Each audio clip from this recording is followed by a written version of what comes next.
लोग बेटा gene interaction पढ़ रहे थे। इंटरेक्शन ऑफ जीन की बात कर रहे थे कल। तो हमने इंटरेक्शन ऑफ जीन में आपको बताया था, एक तो एलिलिक इंटरेक्शन होता है, एक नॉन एलिलिक इंटरेक्शन होता है। एलिलिक इंटरेक्शन की हम लोग एक एक करके एग्जाम्पल पढ़ रहे थे। तो आपने इनकम्प्लीट डोमिनेंस पढ़ लिया, उसमें हमने कहा ये जितने भी एलिलिक या नॉन एलिलिक इंटरेक्शन है ये सब मेंडल के एक्सेप्शन है, मेंडल के जो नियम थे उसके एक्सेप्शंस हैं ये सारे। तो आपने इनकम्प्लीट डोमिनेंस पढ़ लिया। अब आप पढ़ रहे हैं, आपने कोडोमिनेंस भी पढ़ लिया। बेटा इनकम्प्लीट डोमिनेंस में क्या हुआ था, इनकम्प्लीट डोमिनेंस में जो दोनों पेरेंट में क्रॉस कराया गया था, F1 जनरेशन अपने किसी भी पेरेंट से नहीं मिल रही थी, लेकिन वहाँ पर कैरेक्टर्स की ब्लेंडिंग नहीं हुई थी। ये वाली बात ध्यान रखनी है, वहाँ पर क्वेश्चन बनता है यहाँ से। ब्लेंडिंग नहीं होती है, ये कैसे पता चला? ये ऐसे पता चला कि F1 जनरेशन में जैसे ही सेल्फ क्रॉस करवाया गया, सेल्फ पॉलिनेशन करवाया गया, F2 जनरेशन में रिसेसिव वाला कैरेक्टर आ गया। अगर ब्लेंडिंग हुई होती तो रिसेसिव वाला कैरेक्टर नहीं आ सकता था, इसीलिए तो सेल्फ पॉलिनेशन कराया जाता है F1 जनरेशन में, ये देखने के लिए कहीं कैरेक्टर्स की मिक्सिंग तो नहीं हुई है। तो वहाँ पर डोमिनेंस इनकम्प्लीट दिखाई दी थी, यानी कि पेरेंट्स में से, दोनों पेरेंट में से किसी से भी F1 जनरेशन नहीं मिल रही थी, जबकि मेंडल के नियमों में मिलती थी। दोनों पेरेंट में से एक से जनरेशन मिल रही थी। फिर हमने कोडोमिनेंस पढ़ा। कोडोमिनेंस का मतलब साथ साथ डोमिनेंस, यानी कि अगर दो कैरेक्टर्स के बीच में क्रॉस कराया गया है तो दोनों कैरेक्टर्स के जो जीन्स हैं उनमें से कोई भी डोमिनेंट नहीं है, कोई भी रिसेसिव नहीं है, दोनों एक साथ अगर आ जाते हैं तो दोनों अगर एक साथ आ जाते हैं तो एक दूसरा ही कैरेक्टर शो करते हैं, जिसको हमने कोडोमिनेंस कहा था। बेटा हमने कोडोमिनेंस के लिए हम लोग दूसरा पढ़ रहे थे, कोडोमिनेंस हम लोग पढ़ रहे थे बेटा। कोडोमिनेंस का आपको जो मैंने एक एग्जाम्पल बताया था, कोडोमिनेंस का एक एग्जाम्पल आपको मैंने कल बताया, ABO blood group, ABO blood group. दूसरा एग्जाम्पल आप, ये मैंने कल आपको पूरा एक्सप्लेन किया था, ब्लड ग्रुप के लिए जीन कौन सा होता है, कैपिटल I होता है। जिनका ब्लड ग्रुप A होता है उनका ब्लड IA होता है, IB ब्लड ग्रुप, और स्मॉल I जो होता है वो O के लिए होता है, और रिसेसिव होता है। ठीक है, हम लोग आगे अभी इसकी बात और करेंगे। कोडोमिनेंस का दूसरा एग्जाम्पल आप लिख सकते हैं बेटा, carrier of sickle cell anaemia. इसके बारे में हम लोग पूरा डिस्कशन पढ़ेंगे। Carrier of sickle cell anaemia, HbS।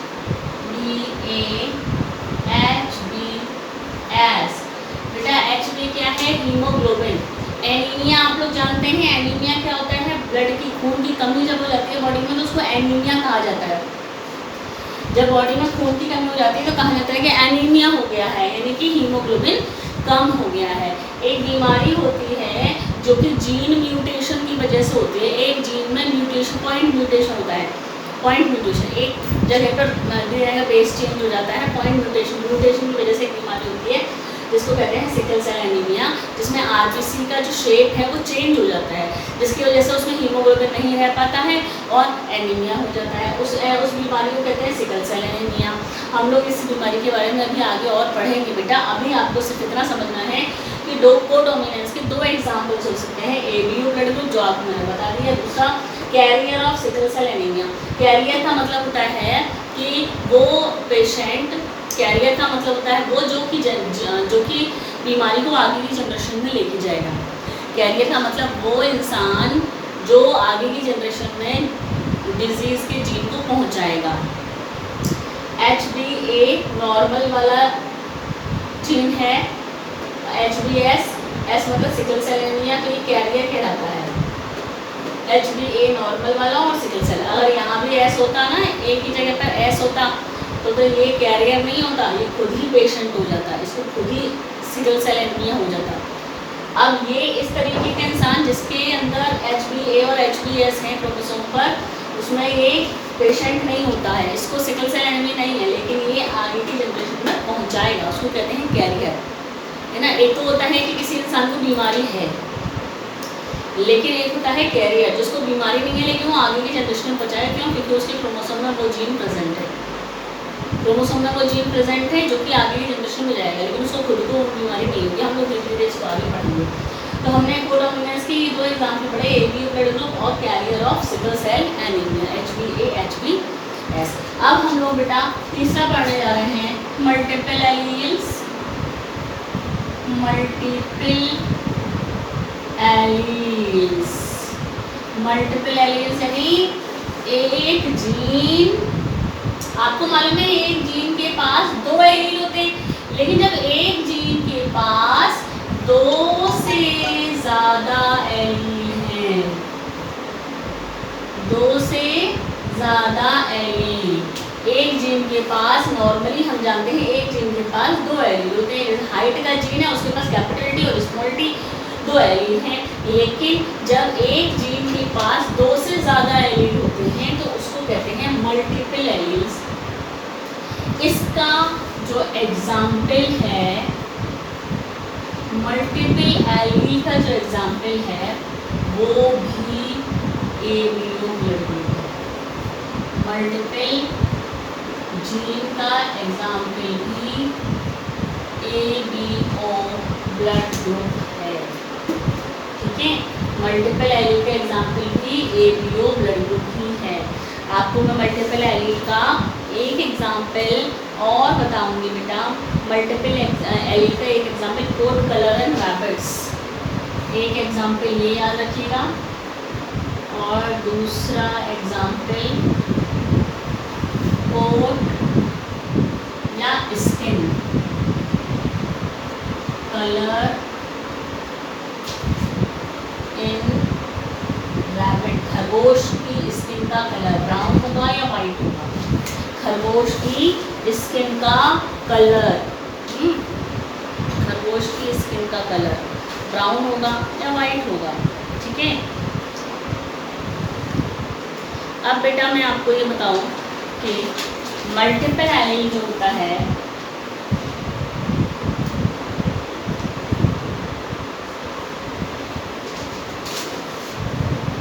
हम बात करते हैं इस वाले एग्जाम्पल की, ह्यूमन का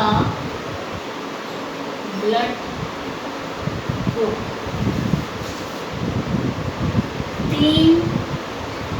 तीन एलील्स के द्वारा निर्धारित,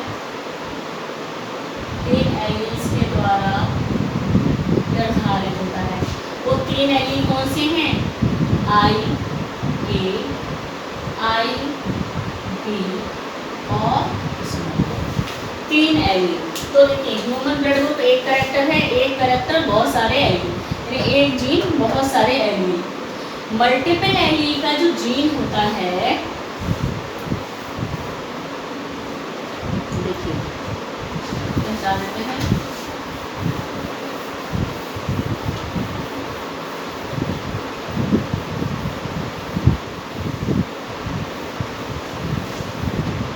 मल्टीपल एलील का जो जीन होता है बेटा वो एक ही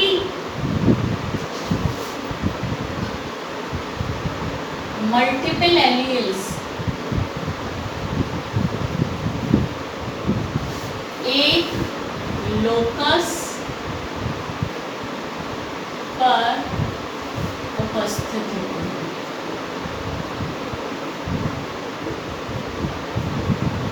एक लोकस यानी ये क्रोमोसोम है, ये वाला जीन अगर एबीओ ब्लड ग्रुप बना रहा है तो ये इसी जगह पर तीन एलील होंगे, आई ए, आई बी और स्मॉल, एक लोकस पर उपस्थित, यानी एक जीन मल्टीपल एलील। और नॉर्मली क्या होता है?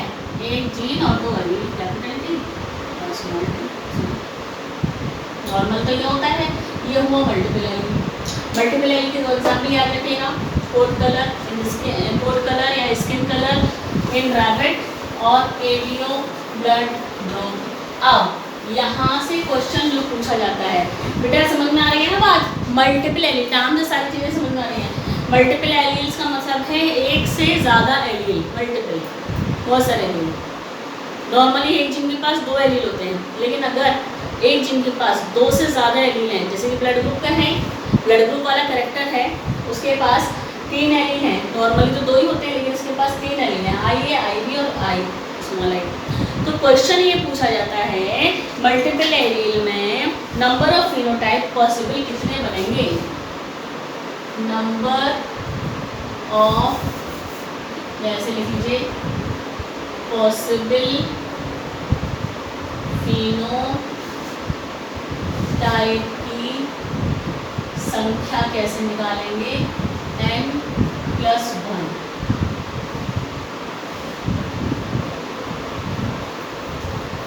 मल्टीपल एलील्स में पॉसिबल फिनोटाइप की संख्या n+1 द्वारा निकालेंगे, जहां पर n बराबर एलील्स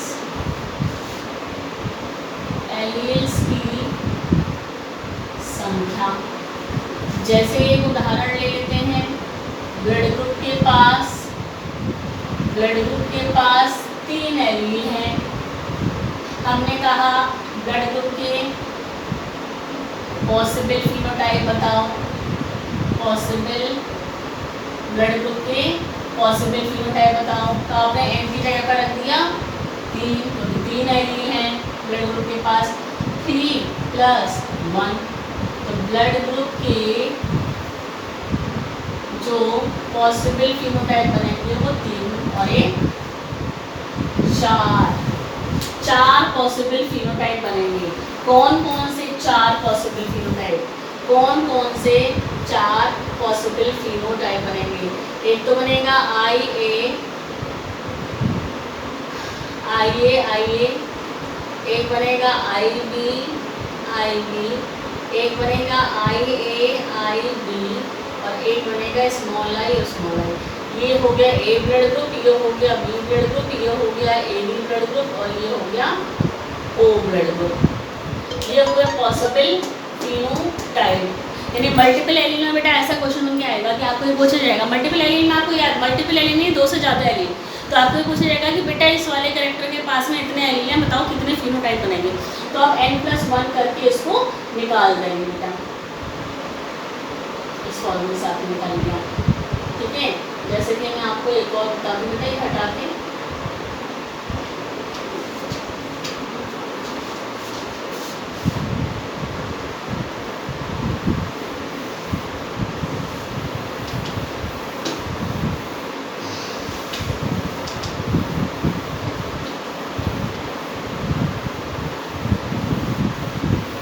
हमने कहा कि मल्टीपल एलील्स में अगर पॉसिबल फिनोटाइप बतानी है तो n+1 वाला फॉर्मूला लिख देंगे, लेकिन मल्टीपल एलील में अगर पॉसिबल जीनोटाइप पूछ रहा है, तो कौन सा फॉर्मूला लगेगा? पॉसिबल जीनोटाइप के लिए n+1/2 का फॉर्मूला लगेगा अगर मल्टीपल एलील्स में जीनोटाइप पूछ रहा है। जीनोटाइप यानी जीन्स। अब हम अगर ब्लड ग्रुप के जीनोटाइप्स बताएंगे, एबीओ ब्लड ग्रुप के जीनोटाइप कितने बनेंगे ये पूछा जाएगा अगर आपसे, तो आप कैसे निकालेंगे? n+1 कैसे निकालेंगे? n क्या है? नंबर ऑफ एलील, n का मतलब नंबर ऑफ एलील, एलील की संख्या। ब्लड ग्रुप के पास कितने एलील हैं? 3+1/2, ठीक है। अब इसको सॉल्व करिए, 3 का गुणा इनके अंदर करिए, 3 जा 3 दिया 9 प्लस 3 एकम 3/2, 9 3 12/2, 2 एकम 2, 2 3 12, 6 जीनोटाइप बनेंगे। एबीओ ब्लड ग्रुप के कितने जीनोटाइप बनेंगे? 6। अब वो 6 जीनोटाइप यहाँ लिखते हैं, 1 2 3 4 5 6 जीनोटाइप ब्लड ग्रुप के कौन कौन से बनेंगे? देखिए, जिसका ब्लड ग्रुप ए है उसका एक तो जीनोटाइप ये बनेगा ए ब्लड ग्रुप का, एक ये भी ए ब्लड ग्रुप का जीनोटाइप बन गया, है ना, ये बी ब्लड ग्रुप का जीनोटाइप, और ये भी बी ब्लड ग्रुप का जीनोटाइप, ठीक है, और ये ए बी ब्लड ग्रुप का जीनोटाइप, और ये ओ ब्लड ग्रुप का जीनोटाइप, ये ए ब्लड ग्रुप, ये भी ए, ये बी ब्लड ग्रुप, ये ए बी ब्लड ग्रुप, और ये ओ ब्लड ग्रुप। तो जीनोटाइप देखिए, आइए एक जीनोटाइप ए ब्लड ग्रुप का, आइए आई स्मॉल आई तो रिसेसिव है, इसको तो छुपी जाएगा ही, तो ए ही ब्लड ग्रुप दिखाई देगा। तो ये 1 2 3 4 5 6 इस तरीके के 6 जीनोटाइप।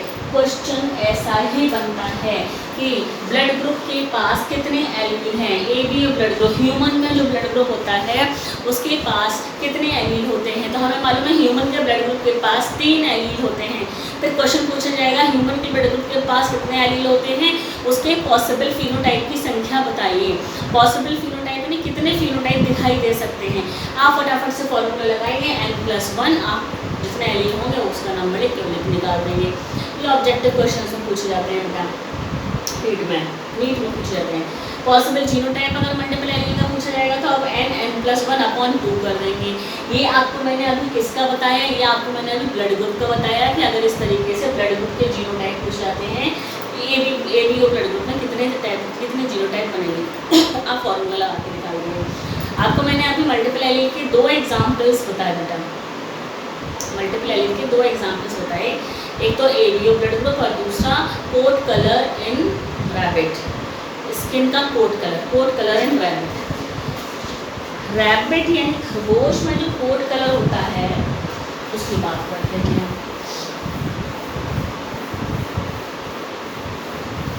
मल्टीपल एलील का दूसरा एग्जाम्पल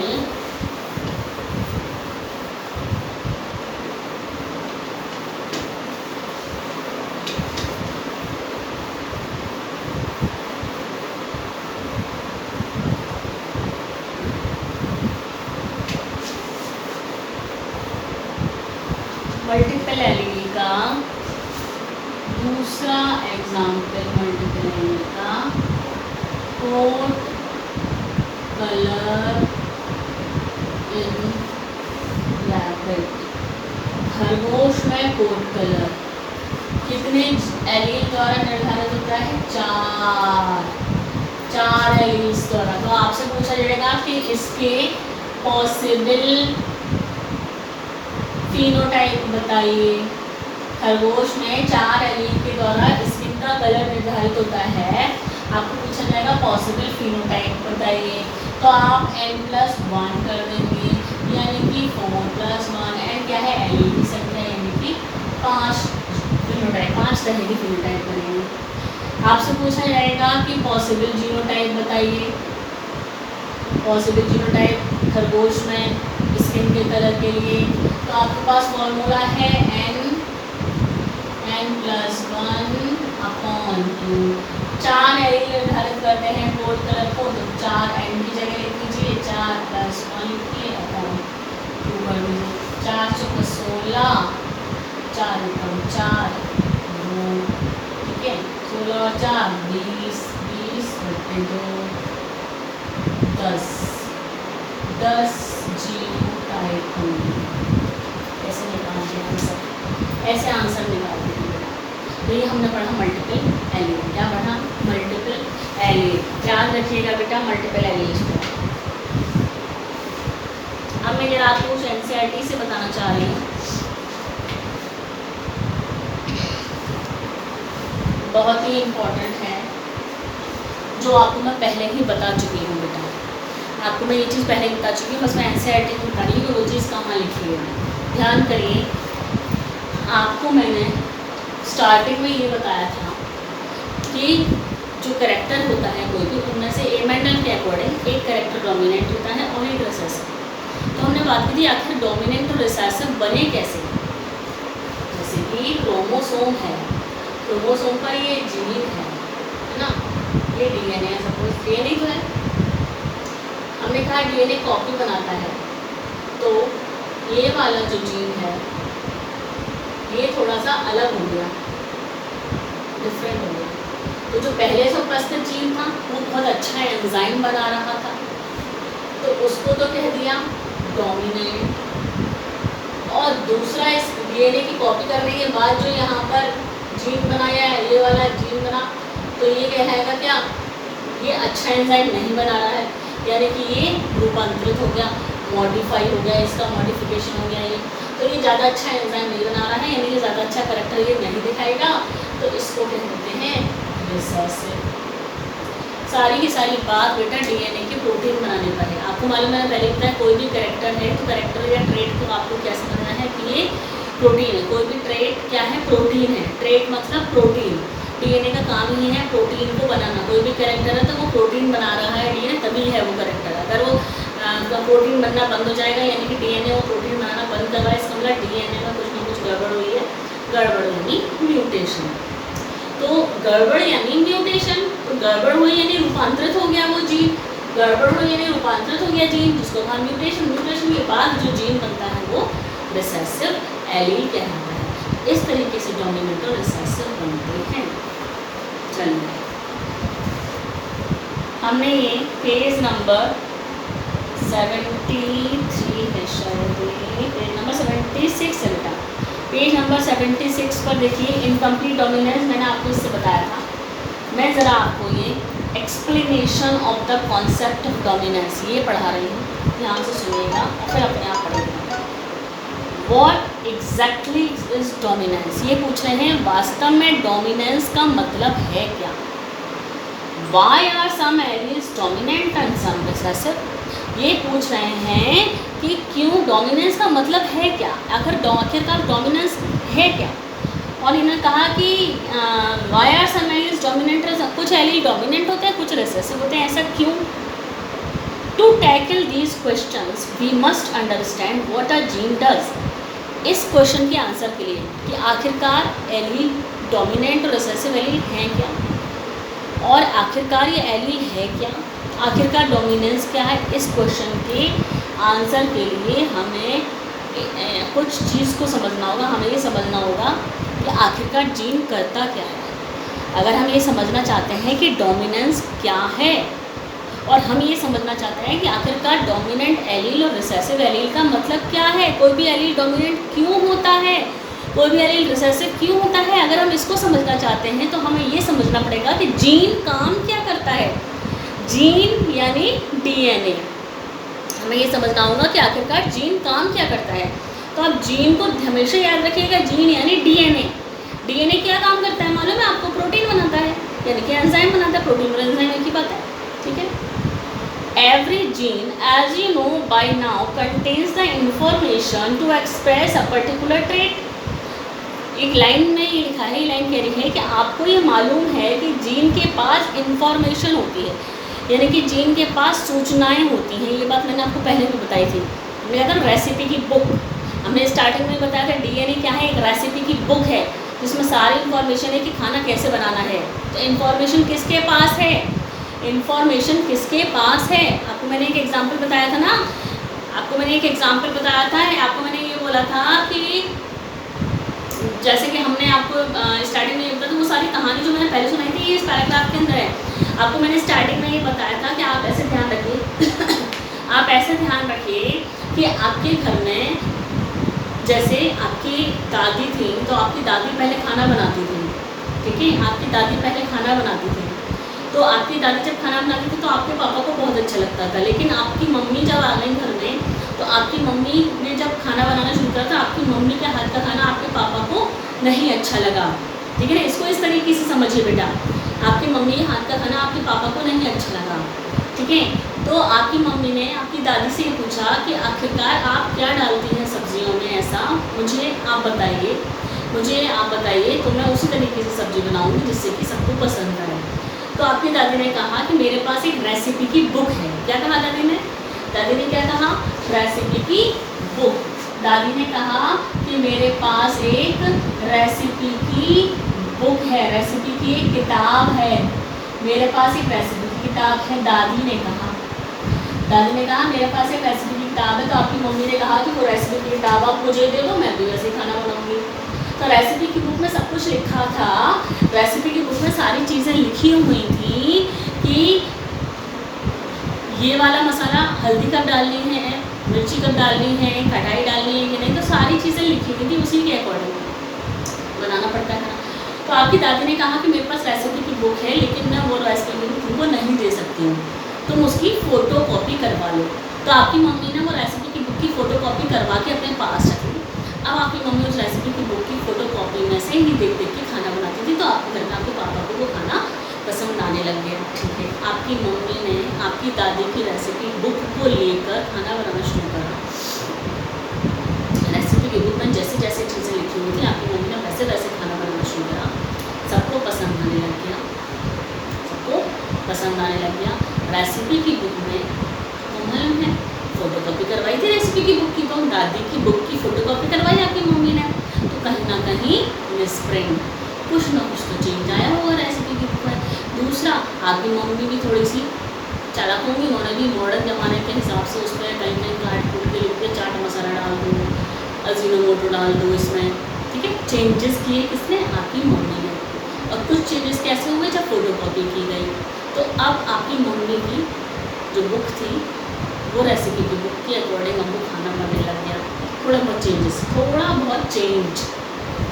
रेसिपी की बुक ये है, यानी कि DNA, जो कि आपकी दादी के पास थी, इसमें सारी चीज़ें लिखी हुई थी, यानी इस DNA के पास सारी सूचनाएं थी, सारी सूचनाएं थी इस DNA के पास।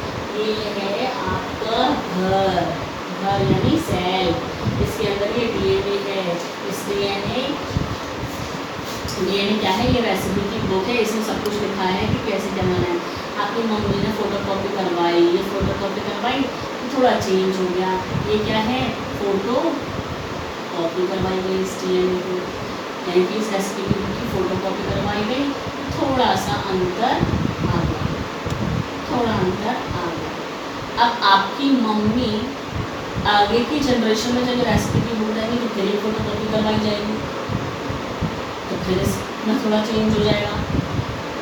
बात को समझें? तो रेसिपी की बुक है ये, इसमें सारी सूचनाएं हैं। DNA क्या है? रेसिपी की बुक है। लेकिन क्या DNA अकेले प्रोटीन बना लेगा? क्या DNA अकेले प्रोटीन बना लेगा? नहीं। DNA को प्रोटीन बनाने के लिए चाहिए क्या? राइबोसोम। DNA को प्रोटीन बनाने के चाहिए राइबोसोम। क्या राइबोसोम अकेले प्रोटीन बना लेगा? नहीं। क्यों? राइबोसोम के पास तो दिमाग नहीं है। राइबोसोम के पास क्या नहीं है? दिमाग नहीं है। ये किसका दिमाग यूज़ करेगा?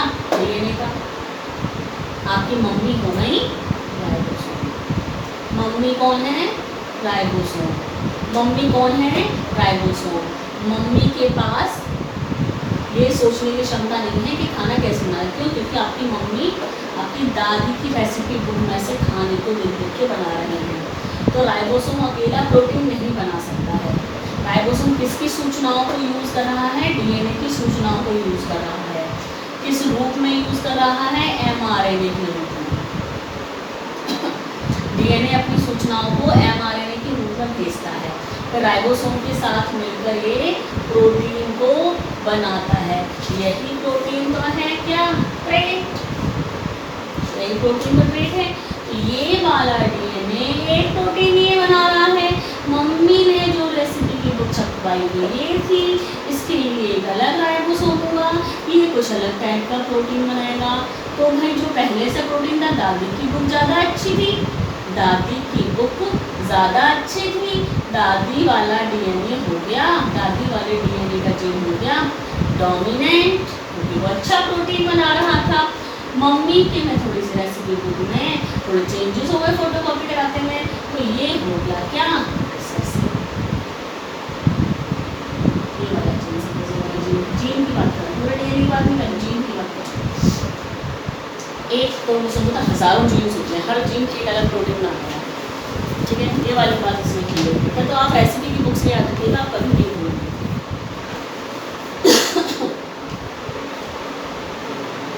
देखिए, तो ये कह रहे हैं कि आपको जीन को समझना होगा कि जीन कैसे काम करता है। ये देखिए क्या लिखा है, in contains the information every gene, यानी प्रत्येक जीन के पास as you know now contains the information to express a particular trait. हर जीन के पास, प्रत्येक जीन के पास किसी भी कैरेक्टर को प्रदर्शित करने के लिए, पर्टिकुलर कैरेक्टर के लिए सूचनाएं होती हैं। सूचनाएं होती हैं किसके पास? जीन के पास।